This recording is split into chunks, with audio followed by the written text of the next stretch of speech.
mercy me. All things ain't what they used to be now. Where did all the blue skies go? Poison is the wind that blows from the north and south and east. Oh, mercy, mercy me. All things ain't what they used to be now. Dallas Fort Worth, AALAC, the Chasing Your Dream Book Tour and Expo is coming to your area.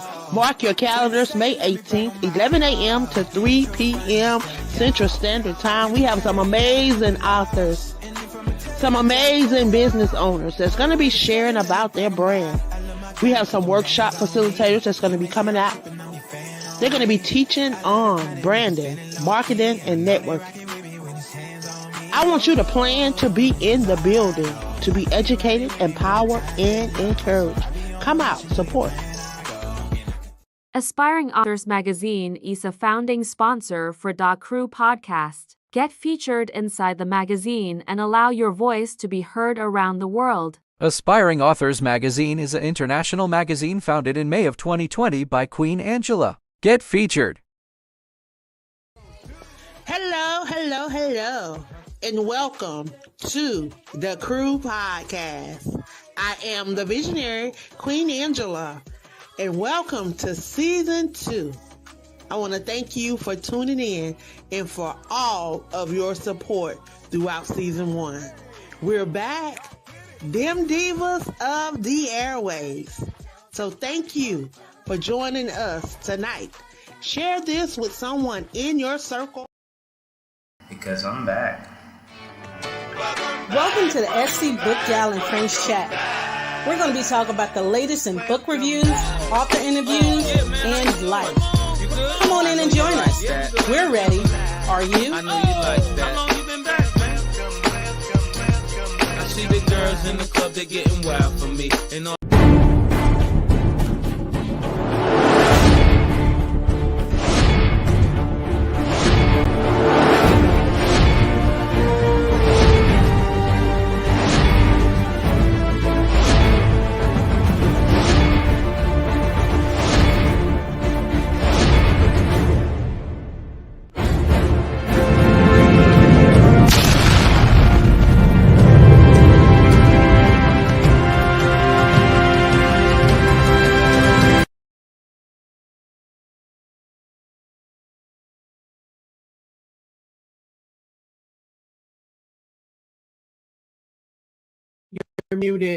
You're muted. Hey, everyone. It's another Saturday night, and you are here with me, SC BOOKGAL 843, and I am bringing you another author.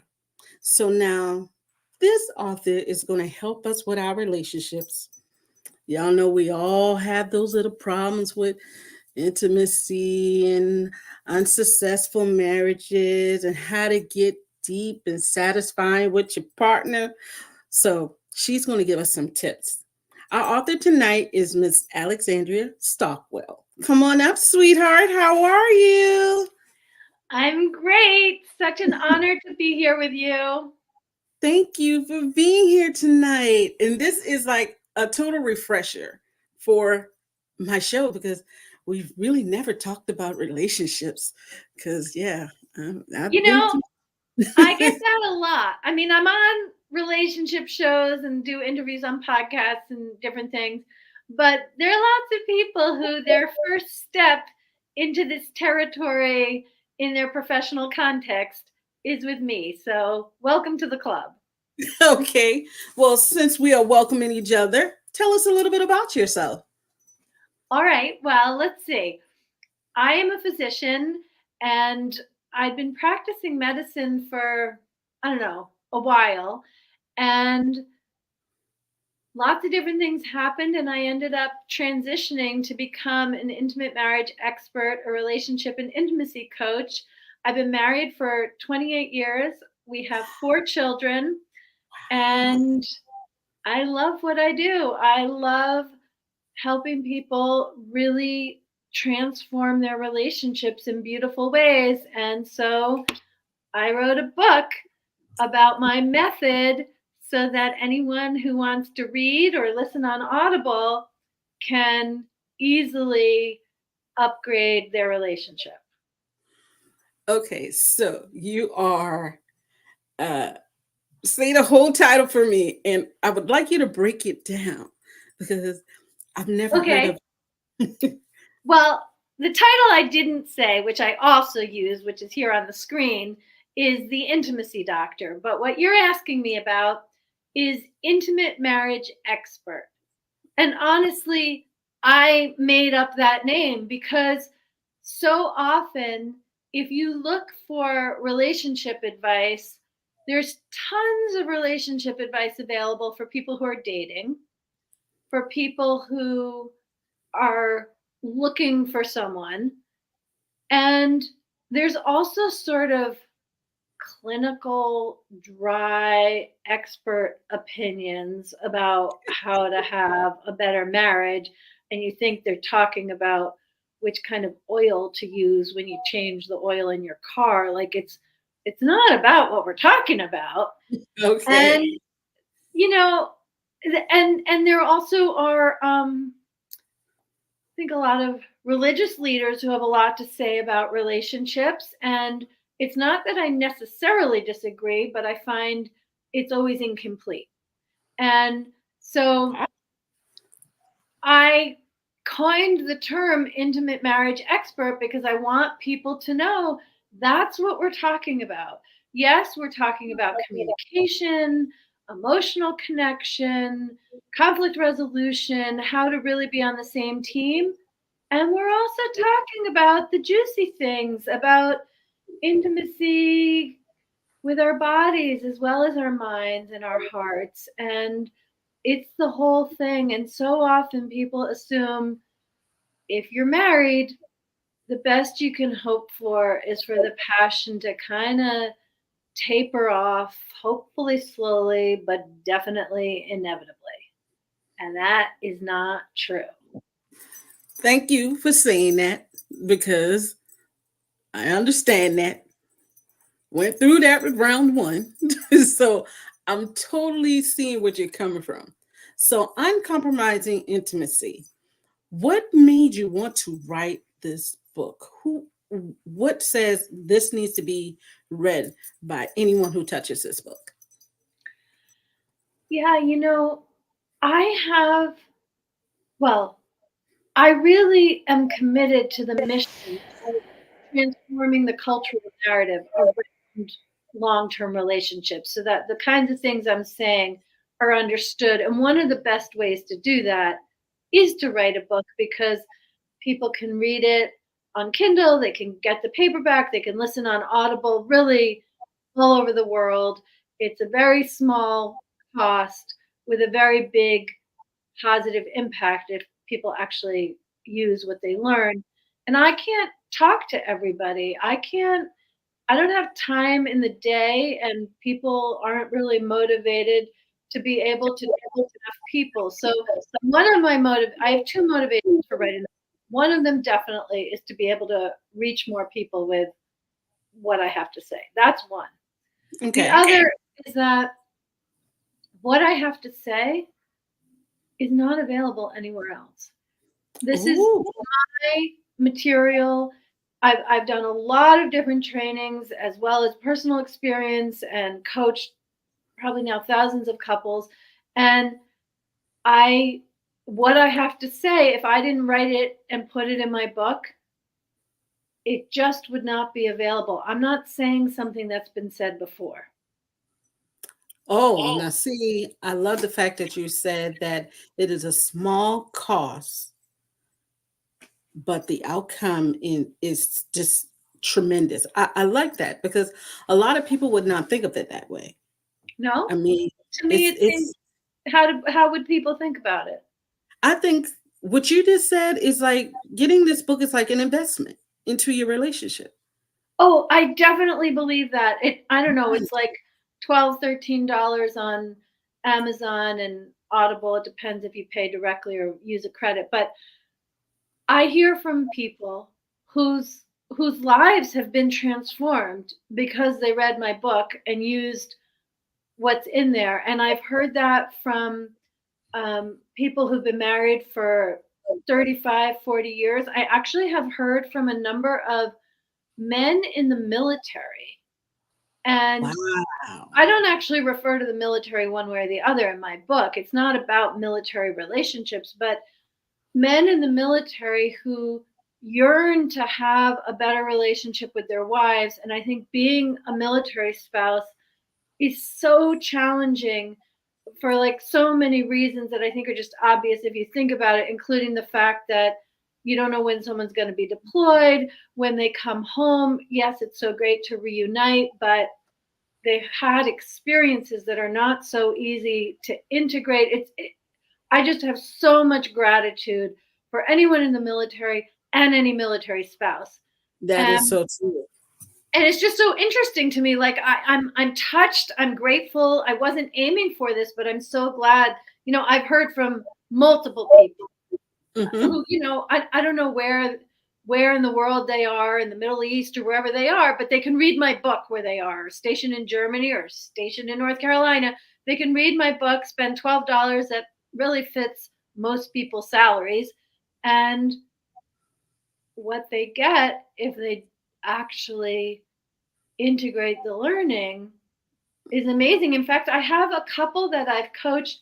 He read my book 3 times before reaching out about private coaching because it was so valuable. He read it 3 times.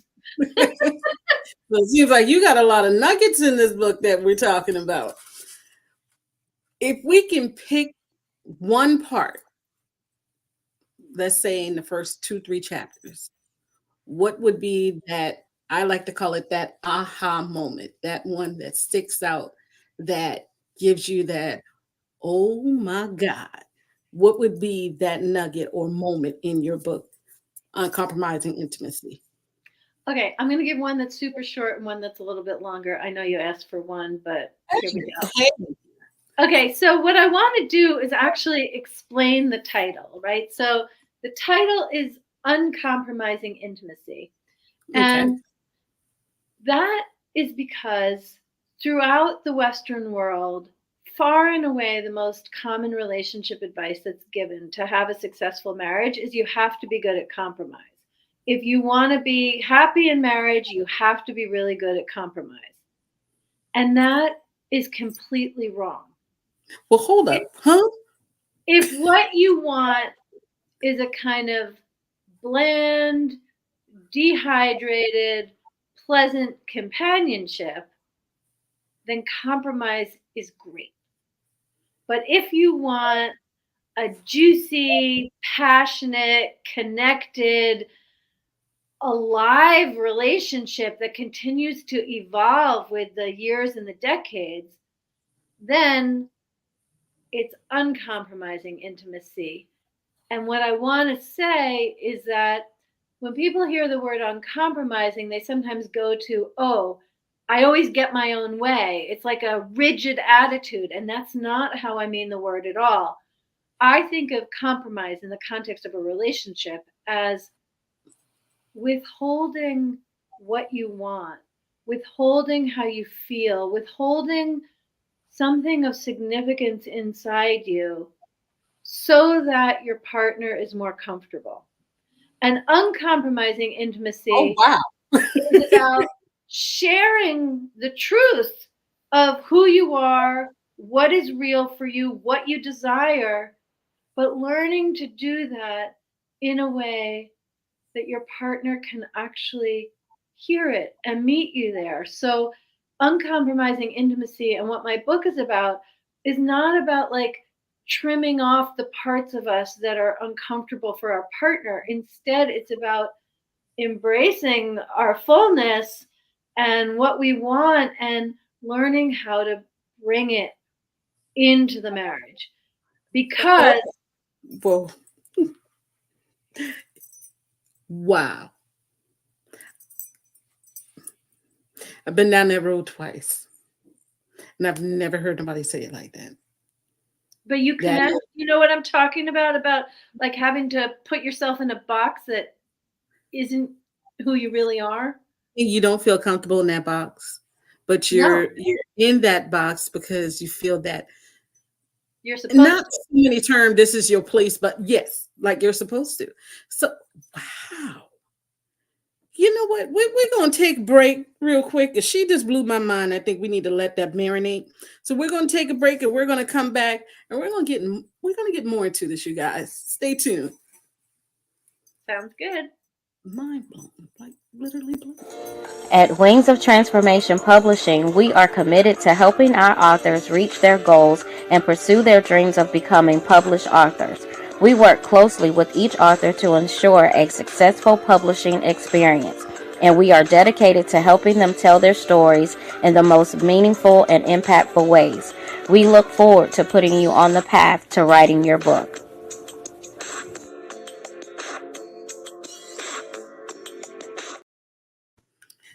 So I've been reading because I have your book synopsis right here in front of me. And there's two things that really stick out to me that I want you to touch on. Why? Okay. Because I've been in one of the situations. And two, because yes, y'all, I have no problem being transparent. Been there, done that. Okay. And two is what I want for my kids.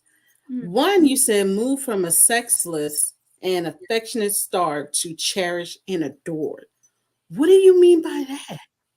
Like, that's a lot. That's a whole statement there.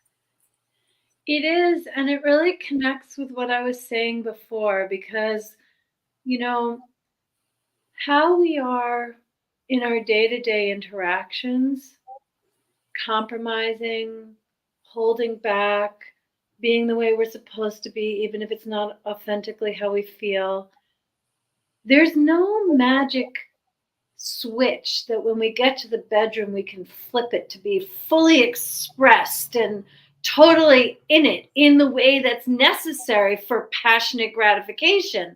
So if we are essentially disconnected, like little parts of us are divorced from our partner, they will be separate in the bedroom too. And so really my book, you know, in promising that you'll go from sexless to cherished and adored, it's not because I teach any sex positions. I actually don't even talk about sex that much in the book.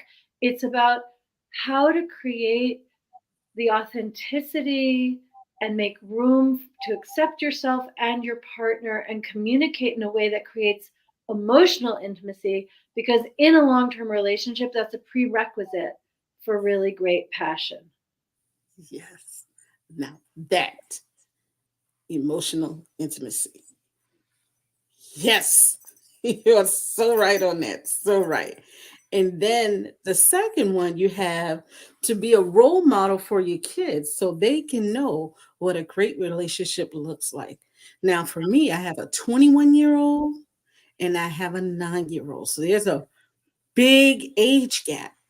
But I would like for them both to see mommy in a happy, like, oh my God type relationship. I want my little girls to see, I don't want to say mommy being treated like a queen, but mommy being, like you said, cherished and adored. So that part, how does that play in um becoming deeply satisfied and passionate with your partner? Okay, I love this question so much, really so much. So my parents were divorced when I was young. My husband's parents were divorced when he was young. And really, when we got married, even though our relationship was great, I just assumed we'd get married because I couldn't picture really anything else. And the thing that I want to start in responding to your question is that having a fantastic relationship is a learnable skill. That was the second nugget I was going to say earlier. It's very relevant. And so we're not doomed to how it's been, either with caregivers in childhood or with what we've done before. And in terms of your children, I actually have a big age range too. I just have kids in between as well. Mine range from 12 to 27. And the most important thing for it's a little girl, that your 9-year-old, Yes, she's a little girl. Yeah, is that you treat yourself like a queen. Ooh.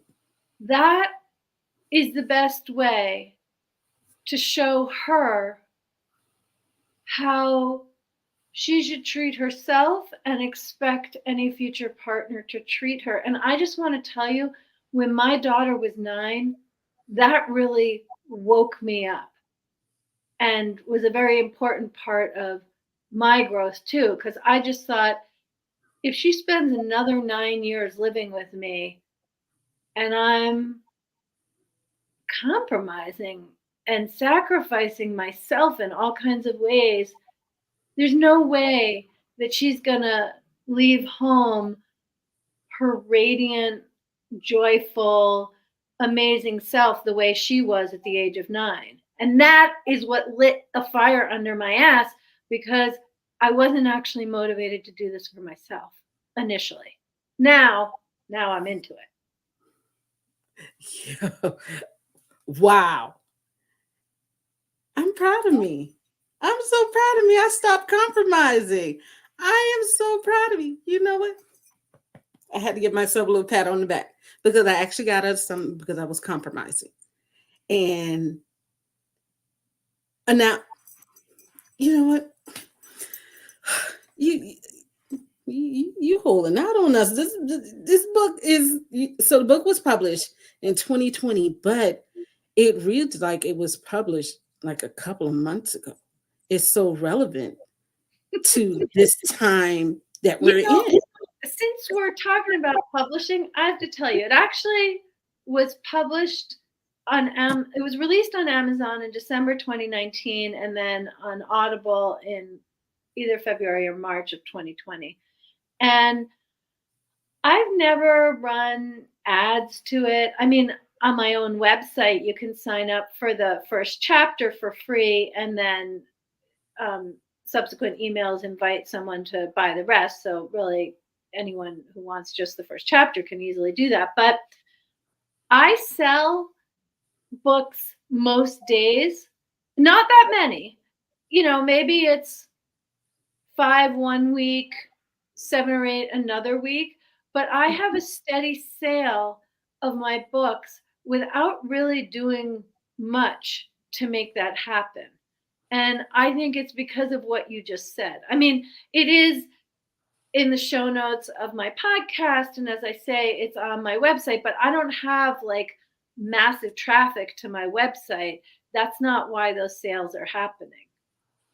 And I can see that in just for the little bit that I saw, it was like, whoa, this is very, very what everybody should read. Because I think that we could take nuggets from it being about relationships, but actually can, take some of them, of the notes, and add it to everyday life. I can see parts of that.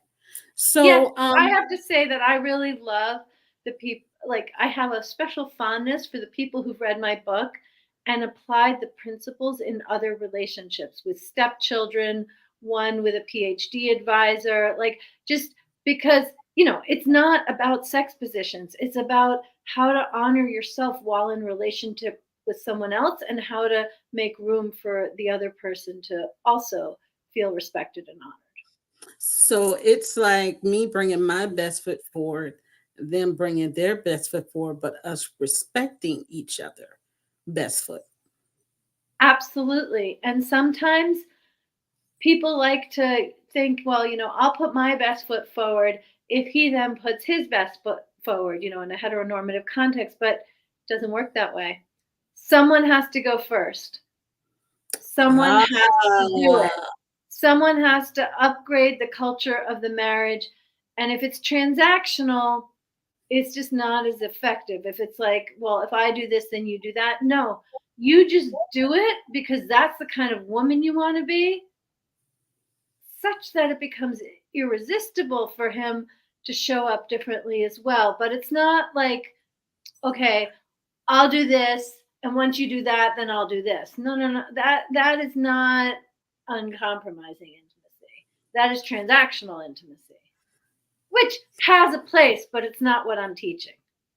You have dropped all kind of nuggets in this 30 minutes that we've been on. And I'm sitting up here like, yo, put that in the back of the head. No, Trish, what you got to put in the back of the head for? You can go back and listen to this again and get her book. So for those who are thinking like me, tell us how we can get your book. And then I heard that there's another book that you have. Yes, but I really think if you're going to buy one of my books, this is the book to get. Uncompromising Intimacy. It's available on Amazon. It's available on Audible. It's very easy to find. Uncompromising Intimacy. And yeah, if you either have or want to have a really successful, passionate, long-lasting relationship, this is relevant. This is like oxygen for that situation. So, ooh, oxygen. Yes. I definitely, there was somebody who posted, I really loved it. I forget exactly what the comment was, but something about, blowing her mind too. I hope you read it. Like, for me, this is so straightforward now because I see it work again and again and again. I will also mention this book, The Invitation, Vital Conversations About Menopause, which I co-wrote with a friend of mine. And while I'm a physician and she's not, neither of us are menopause experts. It really is a conversation about each of our experiences. I'm 55. We had our conversations, I can't remember right now, I guess a year and a half ago.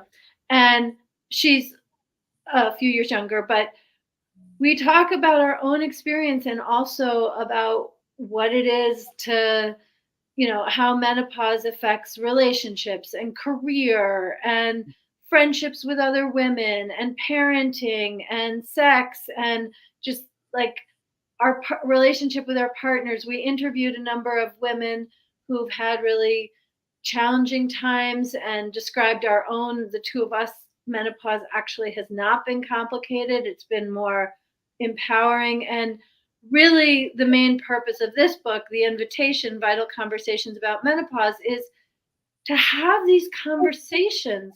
Like, yes, any woman listening, or man for that matter, have you had a conversation with your mother about menopause? Like, have you talked with girlfriends other than rolling your eyes? Like, this is such an important topic, and no one's really talking about it, including a lot of physicians. So this is a book that, it's different than what we've been talking about, but it's similar in that we just share a lot of ideas. There's no way that there isn't something in there that's unfamiliar that is worth considering. And like our dream with my co-author, that's what I'm saying, our dream really is that mothers and daughters and friends are talking about this, because this is like the second half of life. For some people, it starts much earlier, and it really should not just be some blind spot in our awareness. Or or how I've heard people describe it, the train that's on the track that's inevitably going to hit you. They make it sound so bad. So you guys. Sometimes it is terrible.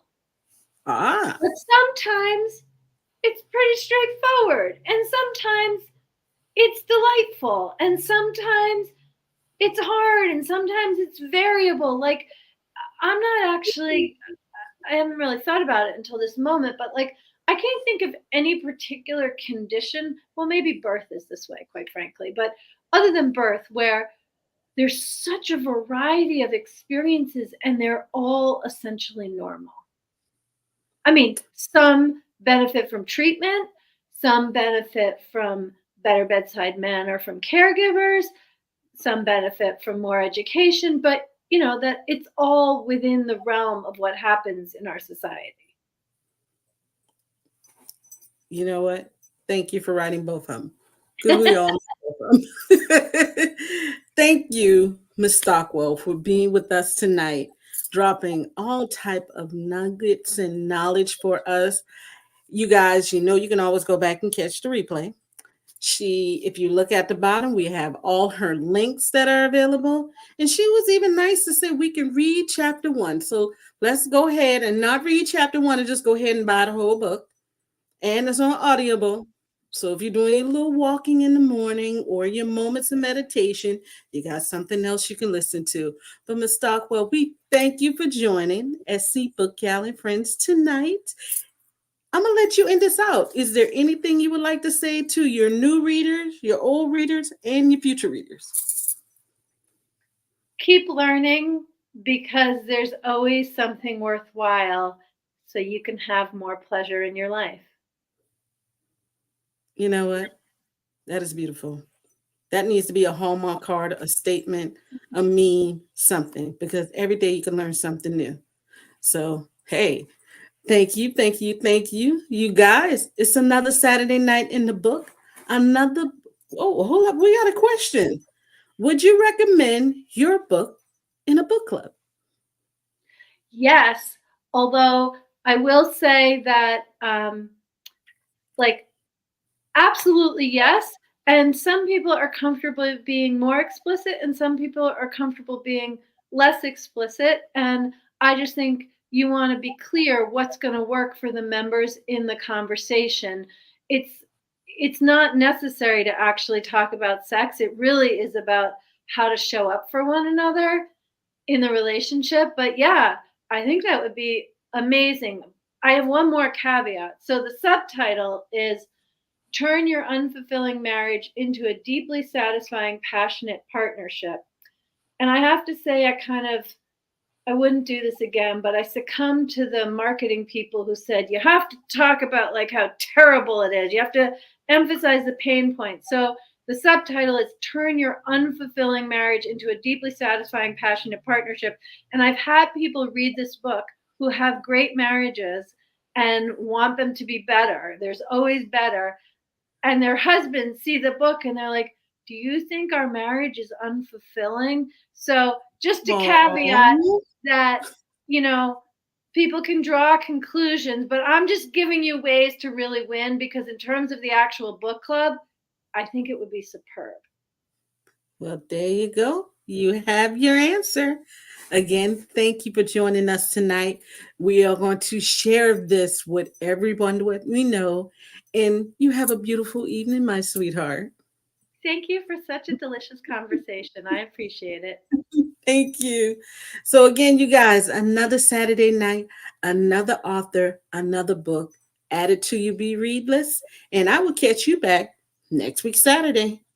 See you guys later. Bye. Oh, mercy, mercy me. All things ain't what they used to be now. Where did all the blue skies go? Poison is the